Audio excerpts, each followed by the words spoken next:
How do NAND gates work? Well, they're a little more complicated than AND gates, and I'll do my best to explain in today's video, our tutorial on NAND.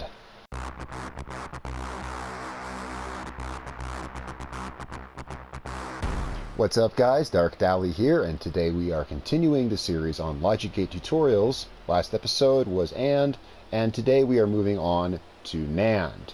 Now, NAND is one of the N logic gates, you could say. It's the logic gates to start with the letter N, so this is going to be the grouping, of NAND, NOR, NOT, and XNOR. And these all, to some degree, not always, but to some degree, will require, it says they require them to be in a chain of logic gates. It says that when you first place your first logic gate and explains what they all are, it says that the ones that start with N require logic gates before them. That's not always true. What they do require, though, is power, because these are all gates which can work with no inputs powered. Of course, they will still need power. Well, I'll show you what that means if you're not quite sure. So let's start off with the NAND gate and see what it does, and I'll tell you about that. Okay, so the NAND gate transmits power unless all inputs have power. So as long as all the inputs don't have power, it will transmit power. Right here I have this NAND gate powering these lights, and it's hooked up. It has three inputs. One goes straight to power, and then to each of these switches. Okay, so we know that has power because that comes straight from power, right? This switch is powering it, and because this switch is off, it's transmitting power. It's transmitting power because not all of its inputs have power. As soon as I give all of its inputs power, it flicks off. Now, in this instance, the gate is going to work. Like I said, it says in the description that these gates need to be hooked onto other logic gates. That's kind of true, but that's not always true. The only reason it says that is because they need some kind of power. I'll show you what I mean here. Let's unhook this. Okay, now it's not providing power. Okay, now it only has two inputs, and it's not providing power because they both have power. Turn these both off. Okay, now all inputs do not have power, so it should be providing power, right? No, because it does need a power source. If there's an instance where you'd want it with two inputs, and there really isn't many instances you'd want a NAND gate with only two inputs.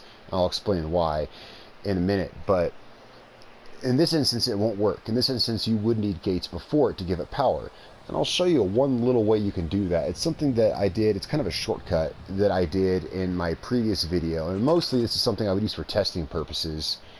Let's put up an AND logic gate, and what we're going to do is we're going to create an AND logic gate. We're going to create an AND logic gate with a false condition just to give our NAND gate power. I'll show you what I mean here. This is not, again, this is mostly something you would use for testing. You wouldn't want to actually do this because you could use other gates in its place. So let's go ahead and hook that up, and let's give it, why not? Before I exit build mode, let's give it something else too. Let's give it another switch. Okay, so here I've got it hooked up to, it's a little confusing, but I have it hooked up to basically three inputs.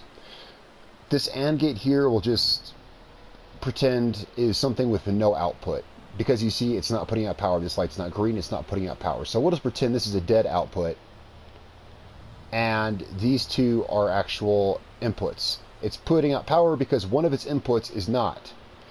Now in this case we can turn off everything so it's not getting any power. See, that light's off, it's now not getting any power, but it is putting out power. And the reason is because I use the shortcut I spoke of is I use an AND gate with a false condition. What that means is I use an AND gate whose conditions are not being met to give it power. It's a cheat, I'm cheating the system by saying, okay, I'm just going to stick this gate here, make it not true. See, it's getting power, and so what that does is this allows, and this is a trick you'll use for NOT gates as well, because for this gate to work, it has to have power. That's how a gate can put out power when it has no power coming in. It still has to get it somehow. I hope that makes sense. The reason I went into that is because, like I said, one of the conditions is it puts out power unless everything is powered. That includes if nothing is powered, it will. As in right here, all three inputs, there, and there, are not putting out power, and so it is. Now, let's step back from the confusion for a second, because it does sound like this could be confusing.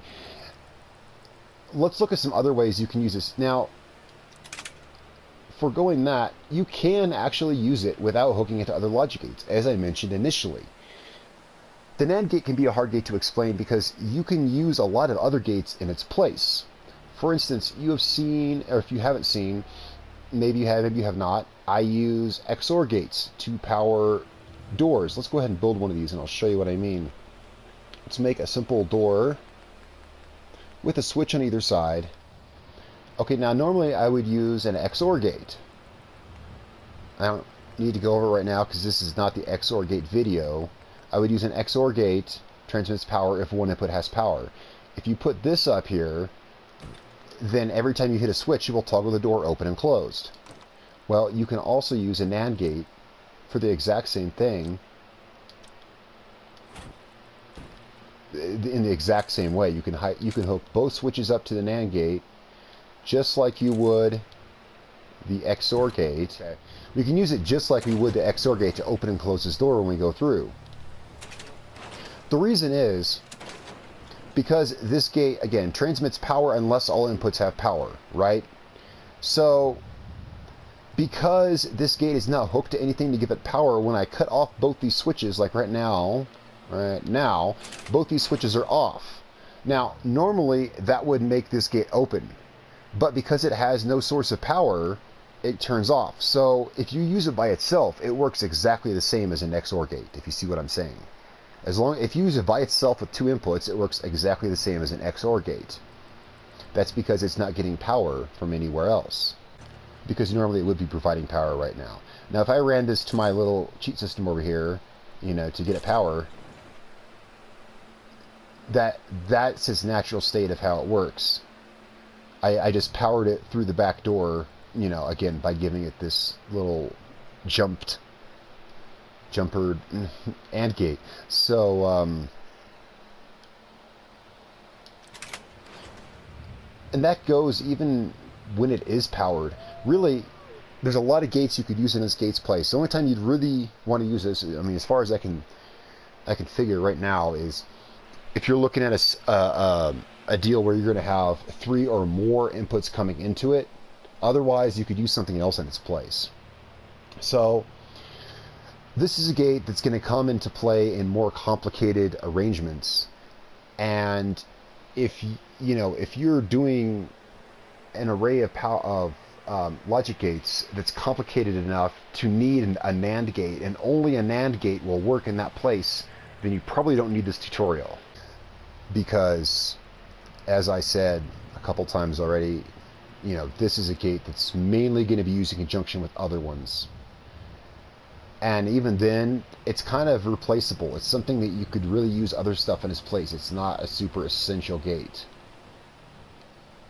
So, I know this tutorial was a bit more complicated because we're coming from the AND gate, and that one was super easy, and this one's a little more situational, and you kind of have to understand how to use it, because I can't tell you how you'd want to use it. This is one of those things when you're designing a system of logic gates, and I will show you. I'll have an upcoming video where I diagram. I actually use my video camera, and I'll have a whiteboard, and I'll show you how to diagram out charts to design a system that you'd want to build.